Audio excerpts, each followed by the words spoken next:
안녕하세요. 유지영입니다. 오늘 강의할 내용은 우리가 이전 시간에 배웠던 매개 효과와 조절 효과의 내용이 합쳐진 조절된 매개 효과입니다. 이 강의를 듣기 전에 프로세스 매크로를 통한 매개 효과와 조절 효과를 돌리는 방법과 그 해석 방법을 아직 숙지하지 못하신 분들은 반드시 숙지 후에 들어주시면 좋을 것 같습니다. 자, 그럼 조절된 매개에 대해서 한번 알아보도록 하겠습니다.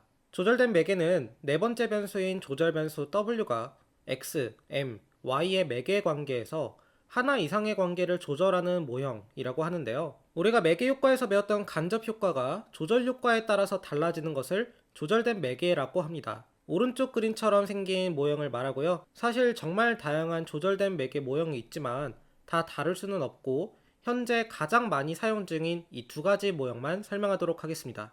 이 조절된 매개 효과는 조건부 직접 효과와 조건부 간접 효과로 나눠지는데, 조건부 직접 효과는 그냥 우리가 이전 시간에 배웠던 조절 효과를 생각하시면 되고요. 조건부 간접 효과는 x가 m을 경유하여 y에게 영향을 미치는 데 있어 조절 변수 w에 의해 조절된다고 생각하시면 됩니다. 마지막에 조절된 매개지수라는 것이 있는데요. 이게 유의한지 아닌지를 검증해서 조절된 매개가 있다 없다를 말하게 됩니다. 자, 그럼 바로 조절된 매개를 어떻게 돌리는지 보도록 할 텐데요. 여러분, 진짜 어렵지 않아요.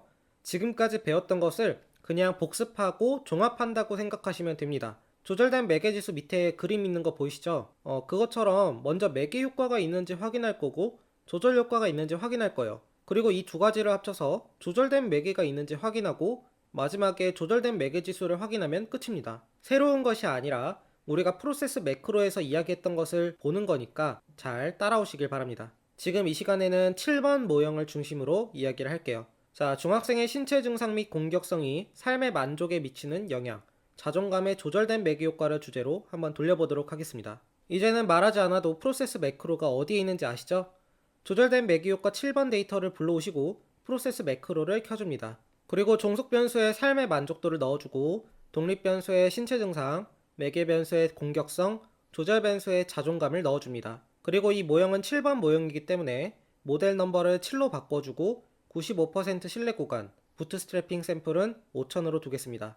그리고 옵션으로 가서 우리가 조절 효과에서 했던 것처럼 Generate Code for Visualizing Interaction과 min 센터에서 all variable을 체크해 주시고 소수점 3자리까지만 보기 위해서 decimal place를 3으로 바꿔주었습니다. 그리고 조건부 효과를 보기 위해 플러스 마이너스 1 표준 편차를 체크해 주시고요. 이번에는 존슨 네이만 결과는 보지 않겠습니다. 그런데 존슨 네이만 결과를 보고 싶은 분들은 체크해서 보시면 되고, 해석 방법은 조절 효과에서 했던 거랑 동일하니까 원하시는 분들은 체크하시면 됩니다. 그런데 보통 조절된 매개 논문에서는 존슨 네이만 결과까지 기술한 논문은 제가 잘 못 봐서 저는 잘 안 하는 편입니다. 그리고 확인을 누르면 조절된 매개 효과 분석은 모두 끝이 납니다. 하는 방법은 절대 어렵지 않죠. 해석도 잘 따라오시면 됩니다. 그럼 결과값들을 보도록 할게요. 차례대로 보면 됩니다. 아웃컴 베리어블이 공격이니까 여기서는 종속 변수는 공격성이죠. 지금 오른쪽 그림의 모형을 여기서 확인하고 있는 것입니다. 자, 신체 증상과 자존감은 모두 공격성과 유의한 영향을 미치고 있고, 또 중요한 신체 증상과 자존감의 상호작용 항이 공격성에 유의한 영향을 미치는 것을 우리는 볼 수 있습니다. 즉, 조절 효과가 있다는 것이죠. 다음으로 넘어가겠습니다. 이제 조절 변인인 자존감의 특정한 값에 따라서 신체 증상이 공격성에 영향을 주는 조건부 효과를 볼 건데요. 보니까 신뢰 구간이 0을 포함하고 있지 않기 때문에 통계적으로 유의하다는 것을 알 수 있습니다. 즉, 자존감이 낮은 집단에서는 신체 증상이 1 증가할 때마다 공격성이 0.520 증가하고, 평균 집단과 자존감이 높은 집단 모두 신체 증상이 증가할 때 공격성이 증가하는 것을 볼 수 있습니다. 즉, 자존감이 높든 낮든 간에 신체 증상이 높아지면 공격성도 증가한다는 것을 이를 통해 알 수 있습니다. 이 다음에는 그림을 확인했었죠. SPSS 결과창을 더블 클릭하면 드래그를 할 수 있었죠. 오른쪽 가장 아래 값인 2.165에서 왼쪽 가장 상단의 값인 마이너스 0.547까지 쭉 드래그 복사를 하고 우리 조절 효과 그림 그렸던 것처럼 엑셀 초록창에 붙여넣기를 해줍니다. 그리고 공격성의 범위를 1에서 2.5로 설정해주면 PPT 화면의 그림처럼 나올 거예요. 자, 그림을 해석해 봅시다. 보니까 실선은 낮은 자존감 집단이고 점선은 높은 자존감 집단인데, 이 두 집단 모두 신체 증상이 증가할수록 공격성이 증가하는 것으로 볼 수 있죠. 그런데 특이한 것은 자존감이 낮은 사람보다 자존감이 높은 사람일 경우에 신체 증상이 높아질수록 공격성이 더 높아진다는 것을 확인할 수 있죠. 대충 생각하면 자존감이 더 낮은 사람이 더 부정적인 결과가 있을 것 같은데, 이 결과에서는 높은 자존감이 더 높은 공격성을 가진다고 말하고 있죠. 이런 부분들은 나중에 논의 부분에서 선행 연구들을 참고해서 기술해야 하는 부분이라고 할 수 있습니다. 자, 여기까지 조절 효과의 부분들을 확인했어요. 이제는 매개 효과의 부분들을 확인할 것입니다. 여기서는 세 변인들 간의 관계가 유의한지만 확인할 거예요. 보니까 아웃컴 베리어블이 삶의 만족이니까 종속 변이는 삶의 만족이죠. 그리고 신체 증상과 공격성을 보니 P값이 0.05보다 모두 낮기 때문에 유의한 것으로 나타났습니다. 아까 조절 효과에서 독립 변수가 매개 변수로 가는 효과도 유의했었죠. 즉, 이 부분을 통해 독립 변수가 매개 변수와 종속 변수로, 매개 변수가 종속 변수로의 관계가 유의하다는 것을 확인할 수 있습니다. 그런데 특이한 것이 지금 코이프 값이 음수로 되어 있죠. 이 말은 삶의 만족에 부정적인 영향, 부적인 영향을 미친다는 것인데요. 신체 증상이 증가하면 삶의 만족도는 감소한다는 의미고요. 공격성이 증가하면 삶의 만족도도 감소한다는 의미입니다. 여기까지는 이해되셨으리라 생각해요. 다음으로 넘어갈게요. 자, 가장 중요한 부분이 나왔습니다. 우리가 매개 효과 검증을 했을 때도 인다이렉트 이펙트인 간접 효과를 확인했었잖아요. 여기서는 컨디셔널 인다이렉트 이펙트, 즉 조건부 간접 효과가 있는지 확인하게 됩니다.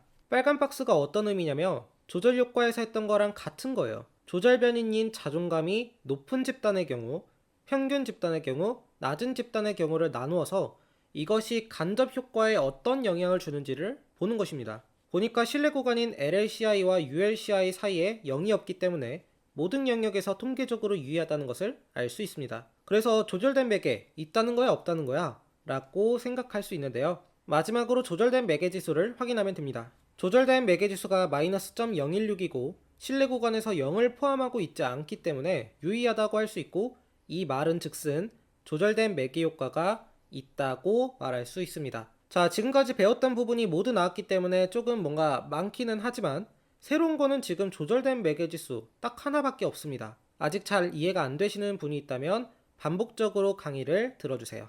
자, 이제 논문 작성으로 가도록 할게요. 논문 작성을 하는 부분도 사실 매개와 조절에서 썼던 표랑 다를 게 없어요. 일단 한번 보도록 하죠. 표는 두 개가 들어가게 되는데요. 첫 번째 표는 매개 효과와 조절 효과에 대한 표입니다. 우리가 매개 효과와 조절 효과 표 만들 때 어떤 값들이 어디에 넣는지 자세히 알려드렸기 때문에 빠르게 넘어가겠습니다. 다음은 조건부 간접 효과에 대한 표인데요. 조건부 간접 효과도 결과값들을 그대로 넣어주시면 됩니다.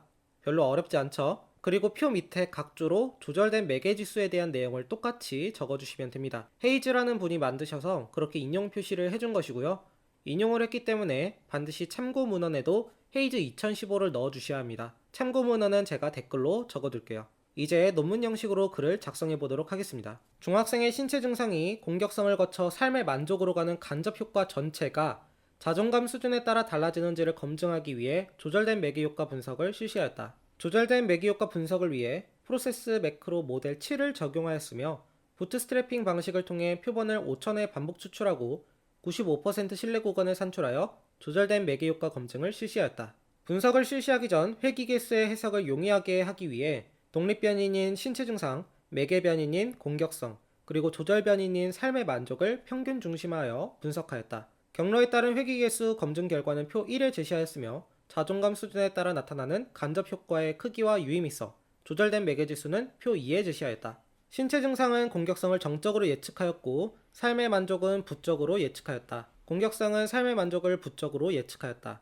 또한 신체 증상과 자존감의 상호작용항은 공격성을 유의미하게 예측하였으며 상호작용항이 추가됨에 따른 R제곱 변화량도 0.002로 유의미하였다. 이는 신체 증상이 공격성을 경유하며 삶의 만족도에 부적으로 영향을 미치는데 자존감은 이러한 공격성의 매개 효과를 조절하는 것을 의미한다. 즉, 신체 증상이 증가하면 공격성이 증가하게 되고 이것은 삶의 만족도를 감소시키는데 이 경로에서 공격성의 매개 효과는 조절 변인인 자존감의 수준에 따라 달라진다는 것이다. 여기까지가 표 1에 대한 내용이고요.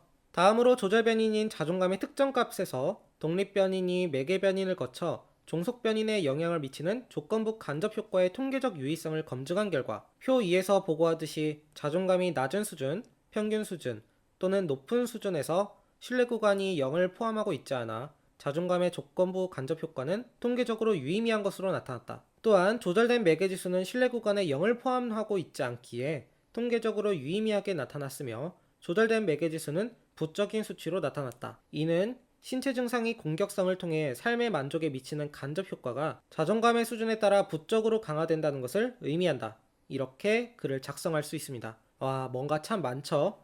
하지만 통계는 어떤 값을 보고 어떻게 글로 작성해야 되는지가 대부분 정해져 있어서 반복해서 연습을 해보시면 나중에는 금방금방 하실 수 있을 것입니다. 그리고 그림은 왜 없는지 궁금할 수 있는데요. 보통 조절된 매개 효과 논문에서 결과 파트를 보면 매개 효과, 조절 효과, 조절된 매개 효과 이렇게 각각 소제목으로 들어갑니다. 그래서 그림은 조절 효과 내용에 넣어지기 때문에 조절된 매개에서는 보통 넣지는 않습니다. 자, 오늘은 조절된 매개 효과 7번 모형에 대해서 알아보았는데요. 제가 한글 파일로 결과 작성표를 올려놓았으니 빈칸을 채워가면서 복습을 해보시면 좋을 것 같네요. 다음 시간에는 조절된 매개 효과 14번 모형 강의로 뵙도록 하겠습니다. 지금까지 유지용이었습니다.